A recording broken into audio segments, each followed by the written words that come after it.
नमस्कार श्रोते हो, मी अर्चना रवींद्र शिर्के माऊली कथाकथनमध्ये तुमचे पुन्हा एकदा स्वागत करते. आपण ऐकत आहोत बारी.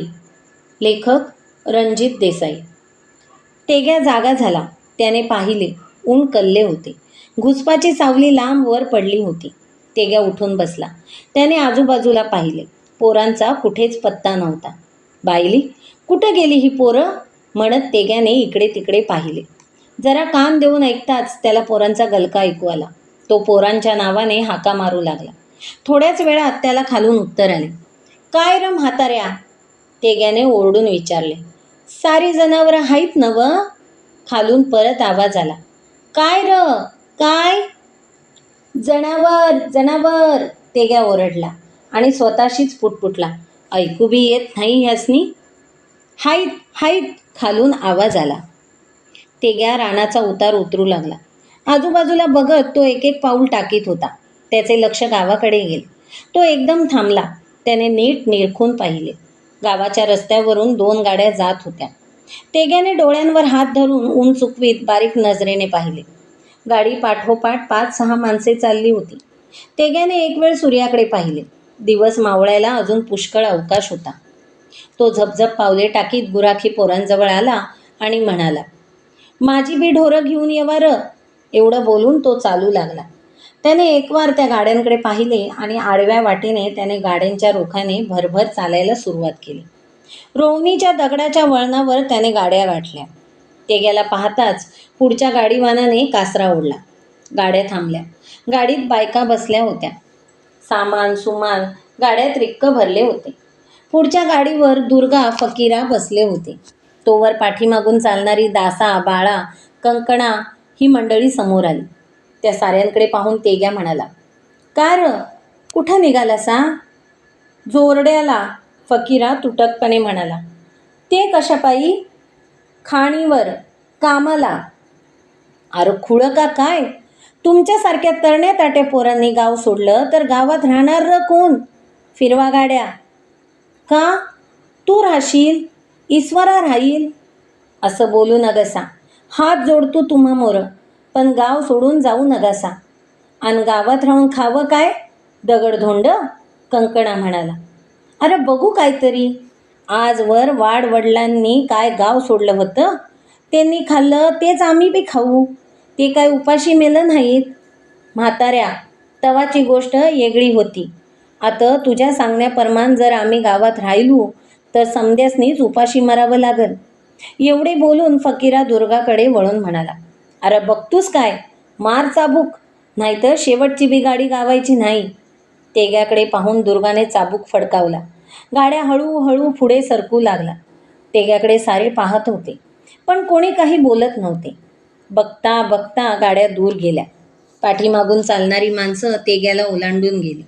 पुढच्या वळणावर गाड्या दिसेनाशा होईपर्यंत तेग्या त्या गाड्यांकडे पाहत उभा होता. आणि गाड्या दिसेनाशा होताच तो खाली मान घालून काठी टेकीत टेकीत वाट चालू लागला. बेरडवाडीवर दिवस मावळला. तेग्या घरापुढच्या खांबाला टेकून पेंगत होता. त्याच्या चेहऱ्यावर उभट सुरकुत्यांनी जाळे विणले होते. अंगावर कांबळे लपेटून तो अंग मोडून बसला होता. पेंगता पेंगता तो अचानक दचकला. त्याने डोळे उघडून पाहिले आणि बसल्या जागेवरूनच त्याने हाक मारली, लगमा. काय? लगमाने दाराशी येत विचारले. ईश्वरा आला नाही? नाही. आणि सिद्धप्पा? येईल इतक्यात, खेळत असेल कुठेतरी. तेग्या पुन्हा पेंगू लागला. लगमा आपल्या कामाला लागली. थोडा वेळ असाच गेला. अचानक तेग्याच्या कानावर हाक आली, आज्या. म्हाताऱ्याच्या पांढऱ्या भिवया विस्फारल्या गेल्या. त्याने किलकिल्या डोळ्यांनी पाहिले. त्याचा नातू सिद्धा पाठीवर पिशवी टाकून धावत येत होता. अरे फडशील, तेग्या खेकसला. पण तेवढे म्हणायच्या आत पोर तेग्याजवळ येऊन पोहोचले देखील. तेग्याच्या अंगावर पडत आपला शेंबूड ओढीत सिद्धा म्हणाला, काय आणलेस खाऊस? काय बी नाही. खोटं, गाल फुगवून ते पोर म्हणाले. नाही, खरं. सिद्धाचा चेहरा पडला. म्हातारा हसू लागला. हसता हसता त्याने आपला हात पाठीमागे घेतला आणि एक छोटी पुडी काढून त्याने सिद्धासमोर धरली. पुडी बघताच सिद्धाचा चेहरा एकदम फुलला. त्याने तेग्याच्या हातावर झडप घातली आणि ती पुडी हस्तगत केली. गडबडीने ती पुडी त्याने सोडली. पेढा खा. सिद्धा पेढा खाऊ लागला. तेग्याने त्याच्याकडे पाहत विचारले, अरे एवढ्या उशिरा कुठं होतास? शाळेत. शाळेला? वय. तू एक खुळा आणि तुझा बाप 7 खुळा. लिहून वाचणं ही काय बेरडाची कामं आहेत? अरे बामणांची लढाई आणि बेरडाचं लिहून वाचणं कधी पार पडलंय वय? मग काय बेरडांनी दररोज घालावं म्हण की. अचानक ते शब्द कानी पडताच तेग्या दचकला. त्याने मागे वळून पाहिले. ईश्वरा तेथे उभा होता. तेग्या चाचरत म्हणाला, आणि ही बामणांची कामं आमासनी कशी झेपणार? ह्यातच आमचं समद गेलं. ते समद आमच्याबरोबरच संपू दे. आता आमची पोरं तरी शानी होऊ दे. तेग्या तोंडातल्या तोंडात काहीतरी पुटपुटला. ईश्वरा म्हणाला, म्हाताऱ्या, ह्या पोरासनी असलं काय सांगू नगस. हे ऐकूनच पोरं बिघडत्यात, असं केंद्रातला मास्तर म्हणत होता. चल र सिद्धा. सिद्धा आपल्या आज्याकडे पाहत जड अंगाने उठला आणि घरात गेला. तेग्याच्या डोळ्यात टचकन पाणी आले. तो तसाच उठला आणि जाता जाता त्याने एक वार ईश्वराकडे पाहिले. त्याची ती खाकी हाफ पॅन्ट, तो शर्ट, ती कलती घातलेली गांधी टोपी पाहून तेग्याने आपली मान फिरवली आणि तो थरथरत्या पावलांनी घराबाहेर पडला. गावातील बहुतेक घरे बंद होती. जी घरे उघडी होती त्या घरातून म्हातारी माणसे खोकत होती. बेरडवाडीची निम्म्याहून अधिक घरे बायका पोरांच्या पोटासाठी जोरड्याला मॅंगनीजच्या खाणीवर गेली होती. ते भकास गाव बघून तेग्या अस्वस्थ झाला, हताश झाला. एका घरासमोर एक धुमी पेटली होती. 2-3 म्हातारे त्या धुमीभोवती बसून खोकत होते. तेग्या जवळ जाताच त्यांनी आपली तोंडे दुसरीकडे वळवली, पण तेग्याने तिकडे लक्ष दिले नाही. तो तसाच तेथे बसला. तेग्या काही न बोलता अंग शेकत होता, निरखीत होता. तुकाराम आणि काळू हे त्यांच्या बरोबरीचे. आजवर तेग्याला पाहून त्यांनी अशा माना कधी वळवल्या नव्हत्या. तेग्याच्या मनाला ते लागले. थरथरत्या हाताने तेग्याने खिशातून चिलीम काढली. तंबाखू भरून चिलमीला फडके गुंडाळले व हातात धरून तो तुकारामला म्हणाला, जरा इस्तू लाव र. तुकारामने तेग्याकडे क्षणभर पाहिले आणि त्याने शेकोटीतून इंगळ काढून चिलमीवर ठेवला. तेग्याने झुरका मारला. 2 झुरके मारताच तेग्याला ठसका लागला. ठसका लागल्यावर थांबल्यावर तेग्याने विचारले, काय तुकाराम, बरं हाय नव? हाय. घरात कोण दिसत नाही. कोण पाहिजे तुला? असं का र बोलतूस? तुझा पोरगा कुठं दिसत नाही म्हणून विचारलं. पण तेग्याने ते वाक्य पुरे करायच्या आतच तुकाराम उठला आणि जमिनीवर पचकन थुंकून तो घरात गेला. तेग्याला त्याचा अर्थ समजला नाही. त्याने विचारले, काळू, ह्यो असा का उठून गेला र? तुला माहीत नाही जणू. काय? त्याचा पोरगा आणि सून दोघं बी मेली. कवा? काय झालं? काय व्हायचं? कपाळ. जोरड्याला खाणीवर गेले होते. ततच काय झालं कुणास ठाव. 4 दिवस अंग तापलं आणि दोघं बी सोपली असं सारी म्हणत्यात. अरे र, कंच्या जन्माचं पाप केलं होतं कुणास दखल. तेचं पाप नवं, तुझ्या पोराची पापं भोगाया लागल्यात साऱ्या गावाला. काय केलं र माझ्या पोरानं म्हणून जवा तवा त्याला नाव ठेवतायसा? काय केलं? काय करायचं ठेवलंय त्यानं? तेग्याद आता गाव राहिलं नाही. बेरडवाडी म्हणजे म्हाताऱ्यांची मसनवाट झाली या. आता तुम्ही आम्हीच मरायचं हतं. आमची पोरं अशीच देशोधडीला लागायची आणि तकडच मरायची. पण त्याला माझा पोरगा काय करणार? जसं तुला ठावच नाही. गावाला भरीला घालून तोडपीला त्यानं गाव तयार केलं. नाही ते गावाला शिकवलं आणि आत्ता सारा गाव ओसाड पडला तेव्हा तुझं पोर कुठं आहे? सौताची नोकरी बघून त्यानं गावाला मारलं.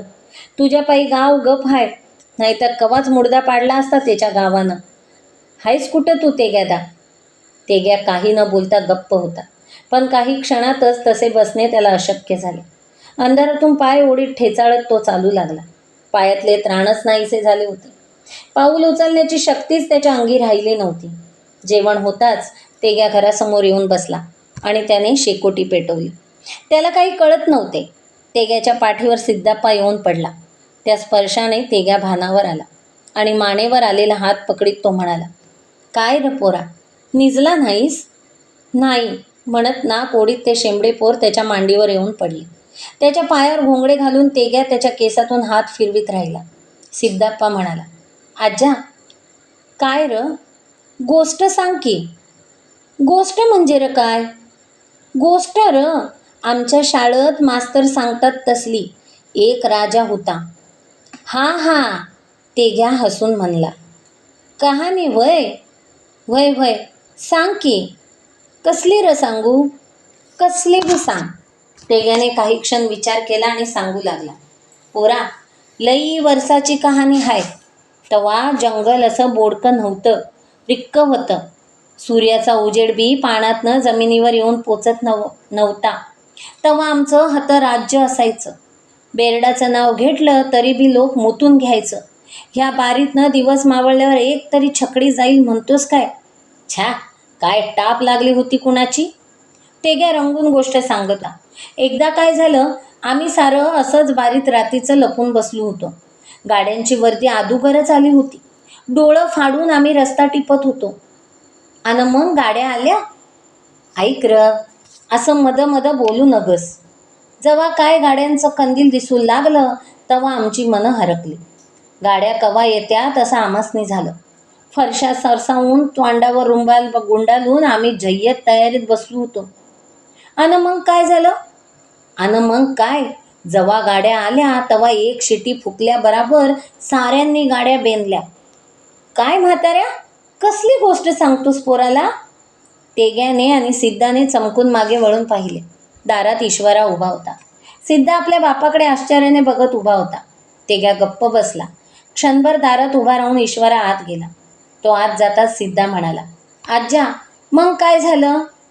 झोप पोरा, आता रात लई झाली या. सांग आज्या. सिद्धा तेग्याला झोंबत होता.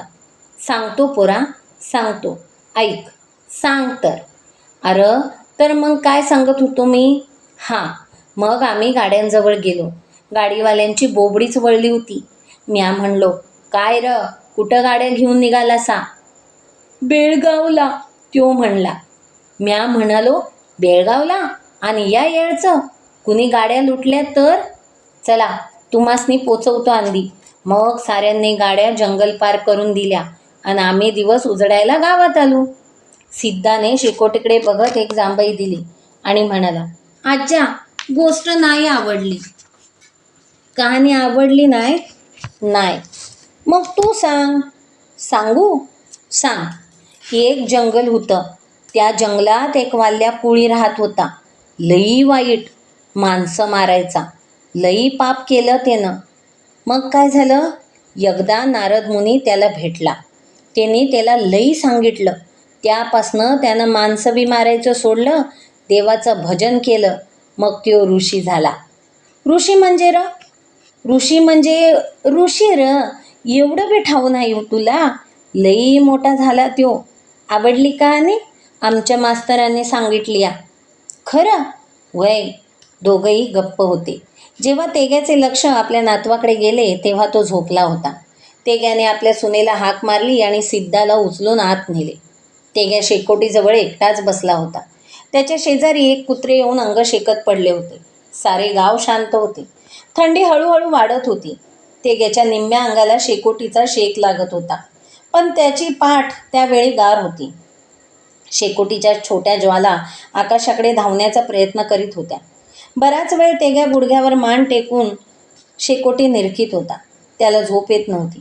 शिंगात किडे पडलेल्या बैलासारखा तो अस्वस्थ झाला होता. शेवटी त्याला बसणेही अशक्य झाले आणि तो अंग ताणून शेकोटी शेजारी पडला. बरीच रात्र होईपर्यंत तो आकाशातल्या चांदण्या पाणवलेल्या डोळ्यांनी पाहत होता, पण रात्रीचे किंवा थंडीचे त्याला भान राहिले नव्हते. अशी ही बारी ही कादंबरी इथेच संपते. धन्यवाद.